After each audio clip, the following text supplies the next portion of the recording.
holding the Shorts English class, high school English class. And they've been working on all kinds of writing, both creative fiction and nonfiction. They've been doing research. And they've selected from their portfolio in progress pieces that they wanted to share with you tonight. I was trying to put together some thoughts about this particular group of kids, and I ran out of time, but the one word that kept coming up for me was unexpected. And that's a good thing. With every single one of them, who they are and how they express themselves goes so much deeper than the surface, and so much deeper than who I see in the hallway or in an all-school meeting or at a social event. And the writing that they've been doing, I think, really has tapped in for all of them at some point or other, something pretty profound and unexpected. You hear of artists having a muse to be inspired to do their art, and teaching is an art, and the logic then would go that if teaching is an art and I'm a teacher, then I'm an artist. And I'd have to say truly that my muses are your children. I really do look to them for the inspiration, for the sort of facets of the diamond, which is life, to be shown to me. And every single day that I'm with these kids, I'm inspired to do what I do. And I really appreciate you all so much. And some of you make me really crazy, Jacob, and some of you,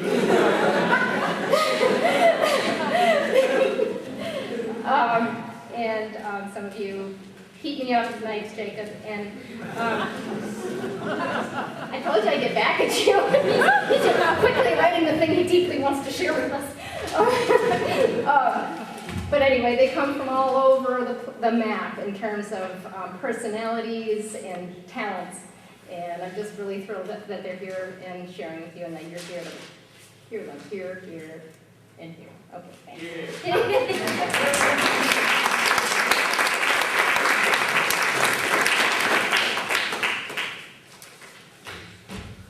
Hi guys. Hi.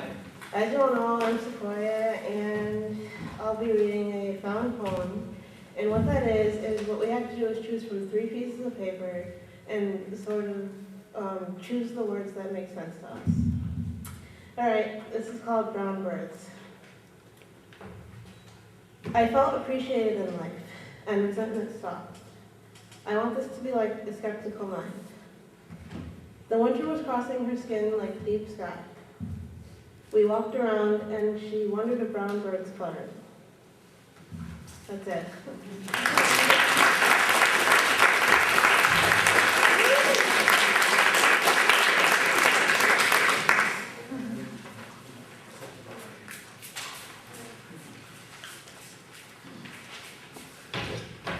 I'm shook. There we go. Okay. This is a humor story. That's kind of loud. This is a humor story, just a funny story. It's called Ice Skating Lessons. As my mom and I were driving to the rink, I was filled with apprehension. Thoughts racing through my head, no longer feeling like a good skater, but more of a 4-year-old without her training wheels. As we walk into the rink, I see a table with some name tags. I spot my name tag. It read, Wendy Fayola, Linda, 4 o'clock. I pin the tag to my sweater, my mom signs some forms, and then I'm ready to get my skates. I walk into this room. I see small children changing into their ice skates. Their mothers tying them up, saying to their children while lacing, make sure you have your gloves, be polite, try your hardest. Then they kiss their little Susie's forehead and send them on their way. At first, I think maybe we have come at the wrong time, considering the oldest person in the room, not counting the instructors, is about a 5th grader. I scan the room again, hoping to see a cluster of girls my age. No one close to my age. Sorry. I stared down at my tab. It read, Wendy Fayola, Linda, 4 o'clock. We're here at the right time. So I sit down with my mother. She can read the dread on my face. She assures me that everything will be fine. I breathe heavily and say, I'm sure you're right. I get my skates, lace them up, and head out to the ice. I start feeling like a 4-year-old myself, having my mother sitting watching me, ice skating with small children, and wanting to be back home curled up in a ball watching SpongeBob. Yet I'm here among children that come up to my hip. Yes, my hip. It's 4 o'clock and my lesson begins. We are learning how to fall. Oh my sweet Jesus. Not only are my peers first graders, but we are falling on our butts repeatedly because they think it's fun. I can tell that my instructor knows that I am more capable of falling. So she goes to talk to the man in charge. As she goes and talks, this little girl named Ming talks to me about Hello Kitty. Being a fan, I don't mind. Linda, my instructor, comes over to inform me that during the next half hour when my free ice skating time should take place, I will be skating in a level 3 class. I sigh in hope of relief. The next half hour comes and I stand with my new instructor, Amy. She's really nice. She asks me if I know anyone on her list, and I say, no, sorry. Finally, the rest of our group comes over. Holy crap, it's a group of 2-year-olds. They're practically still pink from the womb. I ask Amy if this is a level 3 class. She says yes. I respond with a little, oh. I take a deep breath to prepare myself, and then we begin. As the lesson goes on, we have lost one of our members. She began to have a tantrum and needed her mother. Amy could tell that I was better than this too, but had me continue to help her. To make the girls who threw the fit come back, we played Simon Says. Oh, the loss of dignity. It began fine, just some easy skating and some stopping. But after the stopping, the worst came. She had us all bend down and ribbit like a frog, bark like a dog, and neigh like a horse. Maybe if I was a kindergartner, that might have been amusing, but being that I'm a 10th grader, not so much. After the lesson is over, my original teacher, Linda, pulls me aside and thanks me for being a trooper with all the small children, and wonders why I was even put in that class, and assures me that next week I will be put in a level 6. I thank her and actually look forward to next week.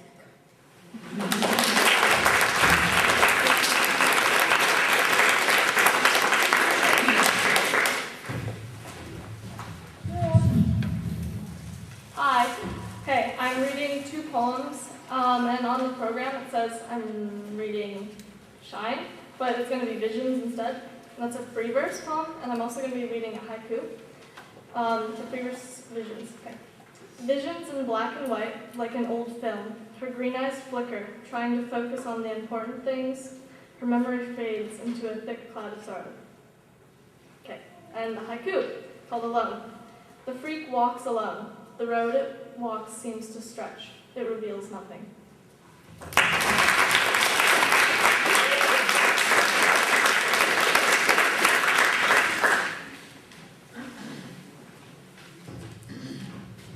I'm tall.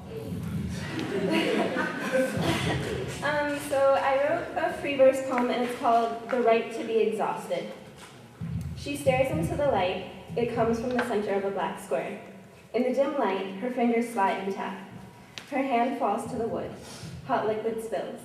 The ceramic is lifted, set back in place, and forgotten, for now.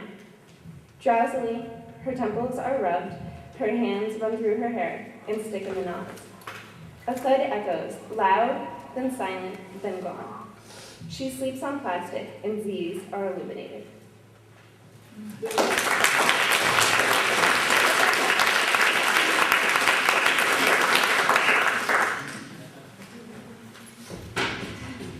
Hey. Okay, I'm gonna read my free verse poem. It's called Sensitive. Okay. I can feel your beauty within my grasp, your eyes gleaming in the sunlight, glistening, pruning the essence of my heart. Your skin, softer than a baby's buttocks. Your chest hair, rough, yet satisfying with each touch. My blood boils in ecstasy for you. Still, you fiddle with my emotions like a wildebeest on a trampoline. Don't leave me like this. I am sensitive. Thank you.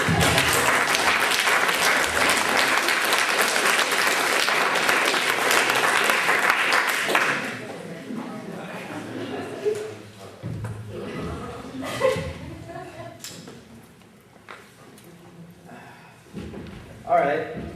I'm also doing a free verse, and this is called An Ominous Portrayal of How Much Junior Year Sucks. All right.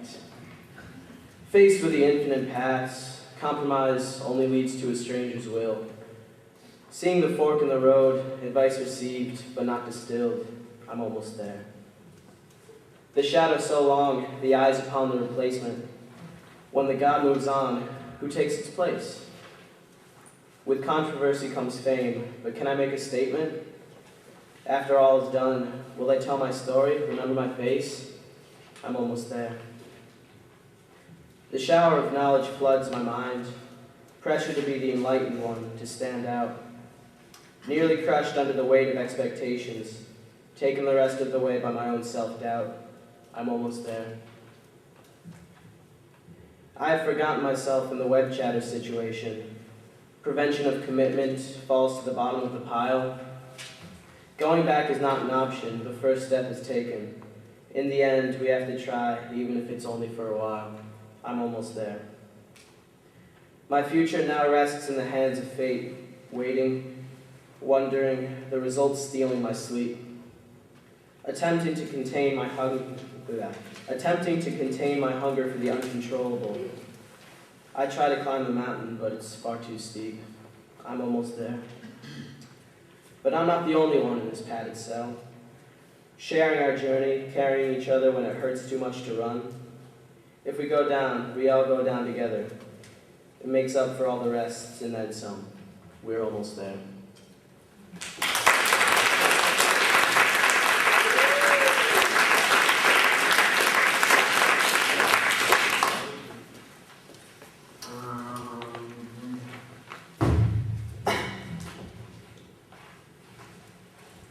I'm doing a blues poem. Blues poetry was inspired by blues music. The blues poet that we studied in Unfolding Shorts was Langston Hughes. Did I say that last part loud enough? Okay, Mocha Blues. I've got the lonely doggy blues. My peeps aren't home. I don't know when they'll be back, so I wait the lonely doggy for me peeps to come and feed me, and then take me for a walk. For that will bring only doggy blues.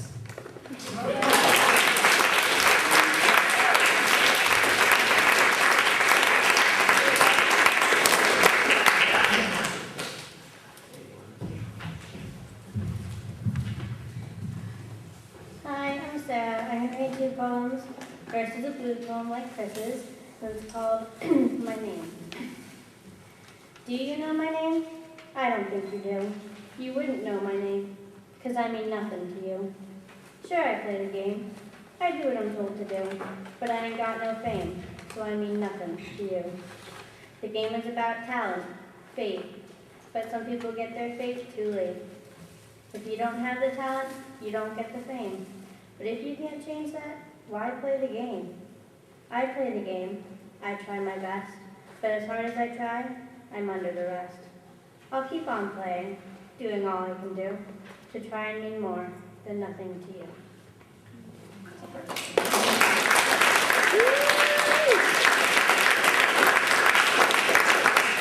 This one's a little happier. This one's a 3-verse poem called Prepare for Landing. As she peers through the clouds, she can see her destination. The patchwork of greens and yellows, spotted with browns and sliced with gray. She looks around, flexing her fingers and toes, shaking the invisible needles out of her limbs. A voice in her head tells her to prepare for landing, a beeping. Something is wrong with the plane. She opens her eyes, now fully awake. She dresses, bids farewell, and pushes off into the sky. She hopes the traffic is light, or she will be late for flying school.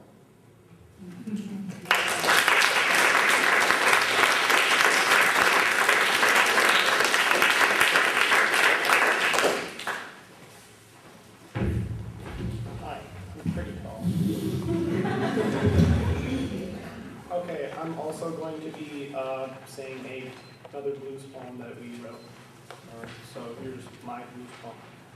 It's called I Got the Blues. Okay. I got the blues, I got the blues. I want to be happy. Can I choose? I got the blues, I got the blues. I got the blues, I got the blues. I'm just some scratchy voice on your vinyl disc. My wailing and caterwauling might make you sick. I got the blues, I got the blues. I got the blues, you got the blues.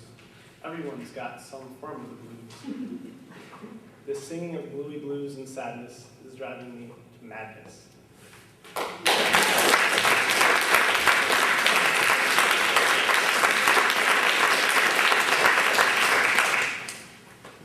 Okay, I'm going to read a couple of free verse poems. First I'm going to read Night. The sun sets. There are no stars, no moon, only darkness. It is quiet, still as death herself wrapped about the world. The night suffocates existence. The people wonder if they have died. They reach out, confused, just as others do, to find that they are still there, still alive. They have found themselves. The paradox of the still wind that rustles the darkness. Now we're going to read Wind. Soft cherry blossom scented wind rustles the magnolias. The perfume of nature washes over me. I am bathed in an exultant breath of sweet scented joy. I try to forget myself.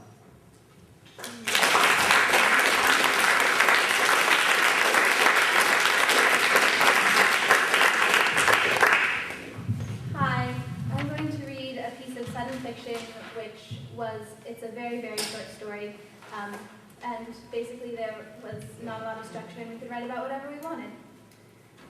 And it's called Surroundings. I'm standing at the window, my hands pressed against it, gazing at the bay on one side and building after building on the other. For the first time since March, I can see the billowing, majestic fog skirting the shore like an unwelcome visitor. Now the sun is beginning to shine, splashing the rippling, gleaming waters with thoughts of summer.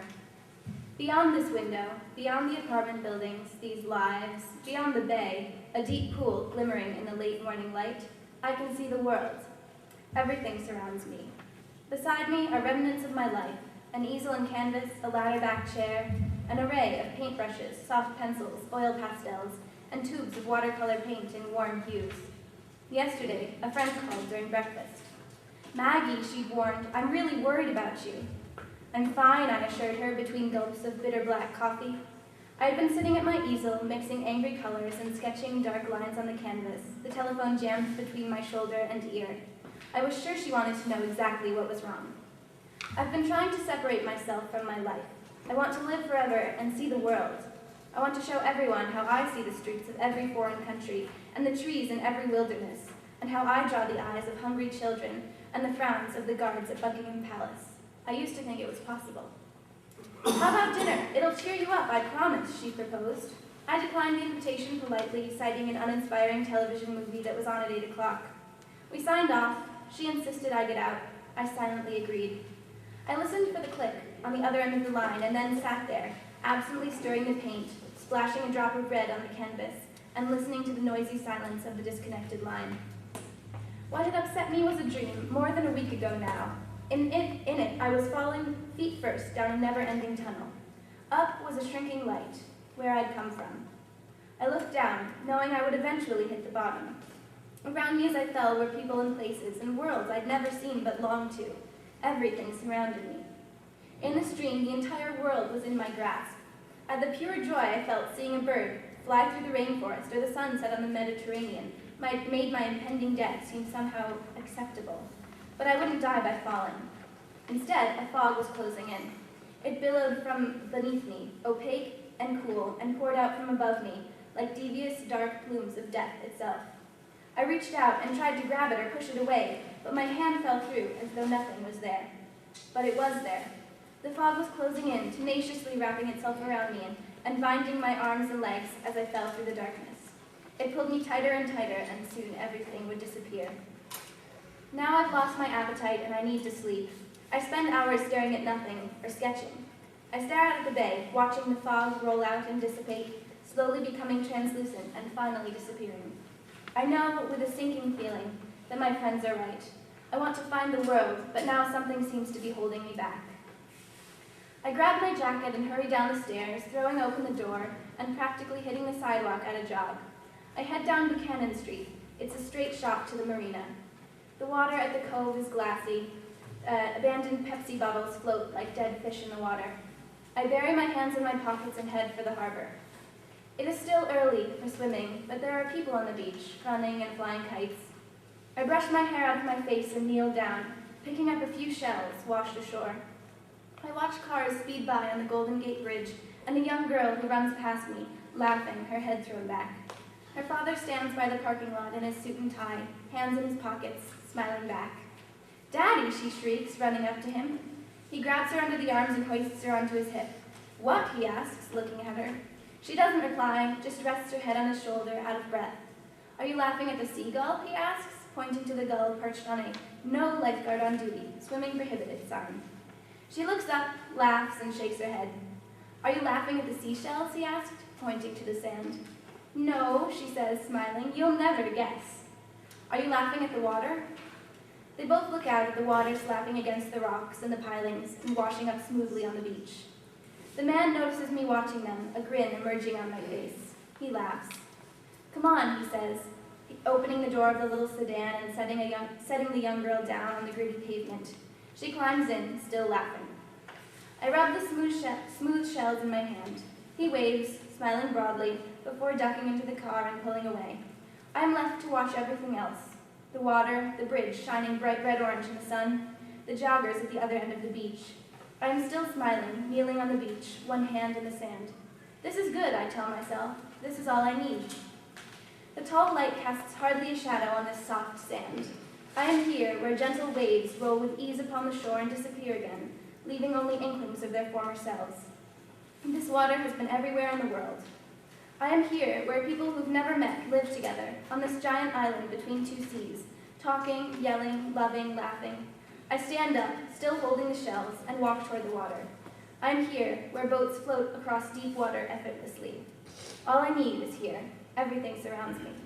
I reach down and run my fingers through the water and finally laugh. I'm still laughing when I wipe my hand on my jacket, toss the shells into the water, and turn around, heading home.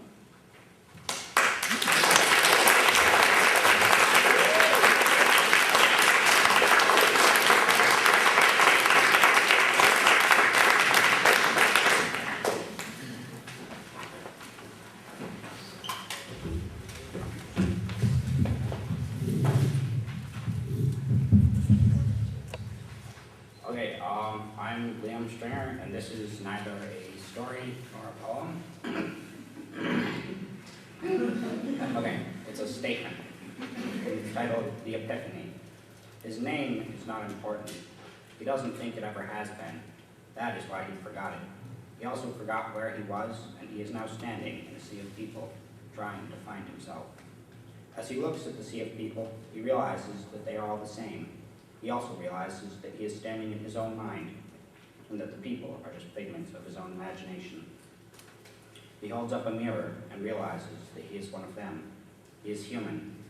He thinks and then notices that since he created them, he must not be human. He is God. He thinks again, and then, if he created them, and they are all him, then he created himself. But who is he? He tries to remember, and he falls even deeper into his subconscious. His name. That's who he is. That's how he is unique, and yet he abandoned it. He asks the sea of people, but they don't know either. The sea of people realizes that none of them know their names either. As he digs deeper into his mind, he remembers racism, biases, and difference-based violences. He remembers wars and lynchings and gangs, all based on other people's differences. Differences like names. He concludes that he doesn't need a name, neither does the sea of people. They are all the same, they are all perfectly equal. His name is not important. That is why he forgot it so very long ago. He then wakes up and looks around his white, padded cell. A man appears at the door to his cell. It must be time for his pills.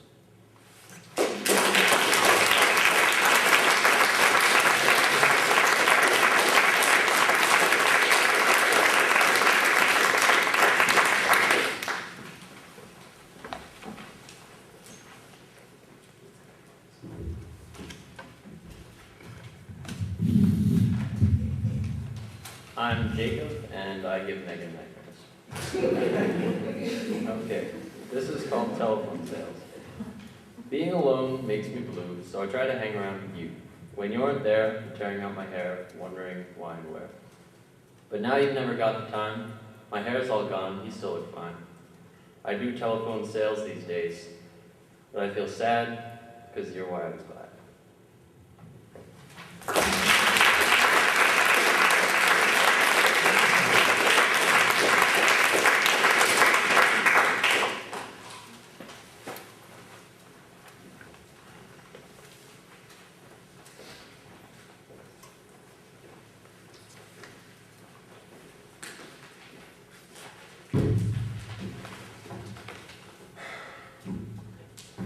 I'm Boris Vanderbeek, and this poem is called Murder Coalition. I watched him play guitar. I couldn't remember the name. He was African. He had a afro and wore colorful clothes. He was playing Let's Groove Tonight. The rest of the band stood behind him, singing along and playing with the drums, guitar, and microphone. The music was deception. I was enjoying it. So I had a seat backstage. I was relaxed. The song was interrupted by a loud crack here, heard throughout the building. The guitars grew flat and the song stopped. He had been shot. He was about to fall, but time suddenly froze and took its grip on every muscle in my body. My mind was racing and I tried to resist, but it was useless. The lead singer, he was suspended in midair. In time, the concert hall dissolved into darkness. I stared at the band in a black void, but we reappeared in an apartment. He was at the edge of the balcony. He collapsed and fell on JFK.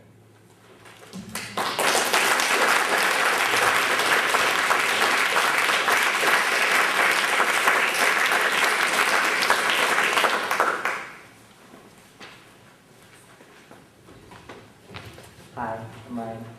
I'm going to read a piece I wrote for the same assignment that Wendy read hers for. Humor, yeah. It's called FAO Shorts. Picture this. Little Ryan, long blonde hair and all, mirroring through the world's largest toy emporium man. I was walking through the fancy Manhattan store with my eyes glazed over in awe of the exciting large dresses up ahead of me. Leave it to me to choose the costume farthest off to the left from my 4-foot reach on the highest shelf. This costume was especially appealing to a 7-year-old. It was a floor-length dress with a tulle skirt and a black sequins top with a Spanish rose for extra flair. But the embarrassing part was not that this was appealing to a 7-year-old boy. The decor of the dress at the department store of FAO Shorts was very chic, with mirrored walls, glass shelves, and hanging chandeliers. Rather than asking for help to reach the costume, I took it upon myself to climb glass shelf after glass shelf to reach the dress. I began to move from the first shelf to the second, and the glass shelf below me shifted off its bracket. Miraculously, I caught it before it hit the ground. As I began to be buried in pink and yellow tutus, I tried to lift the shelf back to its bracket. Not wanting to ask for help or attract attention, just as I got the glass back onto the bracket, the large shelf shifted and knocked the adjacent shelf over, which I caught with my free hand.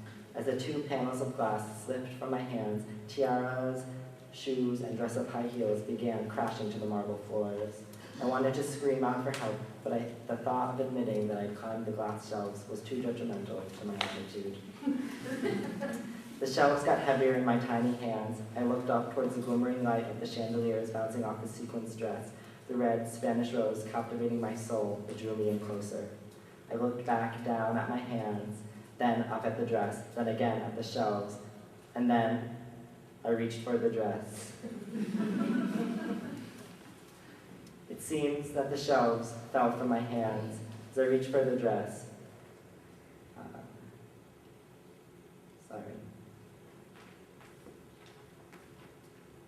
In what seems like an instant, that my fingers were above my head, reaching towards the unknown and glimmering dress above. The glass shelves came crashing down, shattering into bits so small you couldn't tell if it was a broken rhinestone or a shatter of glass. Through it, Though I knew it was coming, the sound of the falling shells still upset me and I screamed out in terror. Finally, my parents came sweeping in to rescue me. There I sat, surrounded by broken glass and buried in pounds of dress-up clothes. My parents followed me by security, and they came to the back behind-the-scenes surveillance room. They held the door for me, and instantly I saw the handcuffs on the wall and assumed they arrested me for climbing on the shelves. Turns out they just wanted to make sure I was okay. We answered a few questions, and they sent us on our way through the rest of the city. In all my fright, I almost forgot about the dress. I left the store, and it wasn't until later that night in the apartment when I was telling my grandmother the story that I remembered what had caused this whole accident. I explained the entire dress to my mother in grave detail down to the silver hem of the skirt. I even shed a single tear that night before I went to sleep. A few weeks later, a large package arrived at my home in Ithaca. I opened it up, and unexpectedly, my grandmother had sent me the dress.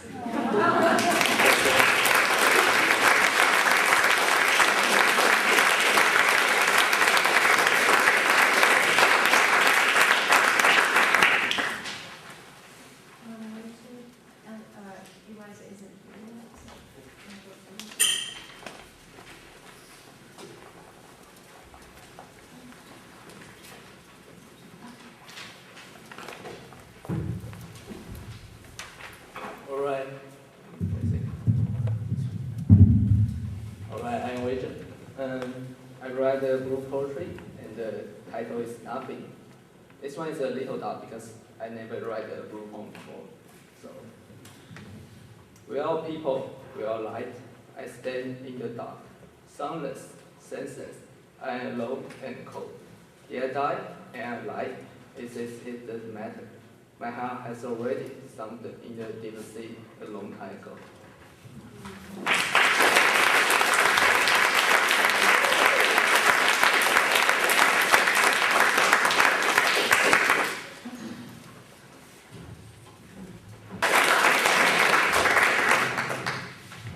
How do I use this thing? Pull it towards down for you, it'll just. Hold the whole thing? That's good. You're good. Which am I reading first? Whichever one you want to read first. Okay, so this was a memoir. We were supposed to do a memoir, Romana class, and a fiction, but this is just the nonfiction one, and it's called Canoeing. I can hear the rapids rushing past, crashing up against the rocks. I'm wearing layer over layer to stay warm. I'm wearing a camisole topped with a maroon-colored long-sleeve shirt meant to repel water. Then there's my purple acrylic sweater, over that a teal fleece vest, and lastly, my Kelly green raincoat, crinkling as if it is plastic. I'm also wearing a pair of bright purple rain pants, worn over another pair of pants. It's chilly for late May.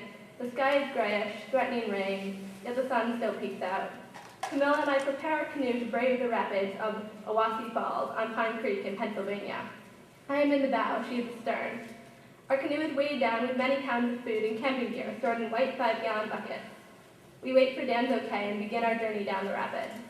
The water is moving quickly, causing our canoe to rapidly gain momentum until crash! We encounter a rock head-on, causing our canoe to swivel around and come to a halt. The water continuing to pound around us. Oh my God, we're going to do these rapids backwards, Camilla says, fear creeping into her voice. We both stare at the ominous rocks looming in front of us and the water rushing and splashing over them. Don't move, I say, as our canoe is stuck on the rock by only a hair. Chris is now on the island, positioned in the middle of the creek, causing the water to temporarily split in two and to meet up again farther on like long-lost friends. He is standing among the abundant Japanese knotweed, a look of panic on his face. Dan is climbing along the opposite shore, a rope in his hand. Panic-stricken, I wonder what would happen if our boat came free and we plunged backwards into the depths of the water.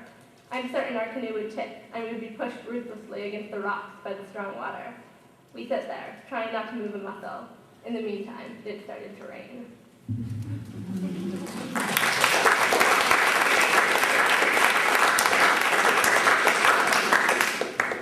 And this is a free-form poetry, A Lost Smile. The sun glinted and reflected, shimmering and dancing on the rippling water. A cry was heard, distant from the rocky shore. A call for help, or just a rusty laugh?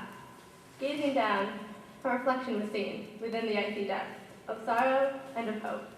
A moment passed, a life once lived, the youthful joy, now gone for good. The sky turned dark, fat droplets shattering the smooth surface. A smile broke, wider than the sea. Rushing faster, the water roared, a secret paradise lost beneath.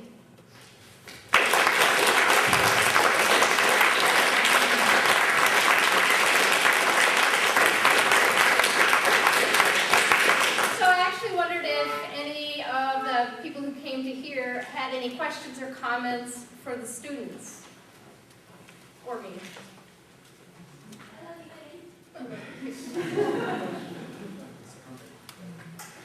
No, it's all clear. Liam? Can we eat yet? Almost. I thought they done very good. Let's give them another hand.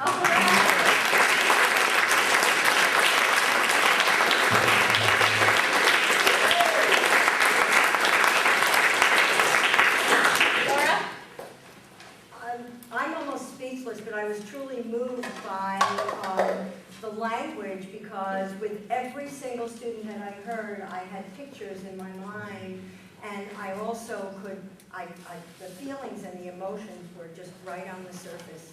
You guys were fabulous.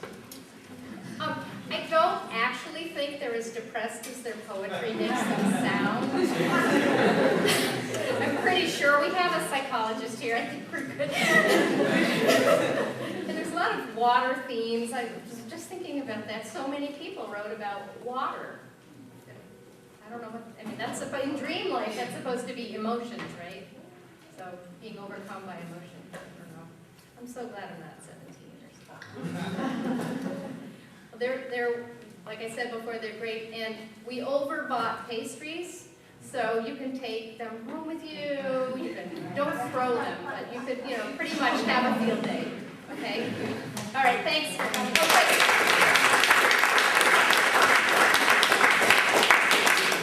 Pastry symbols and emotions too? Joy.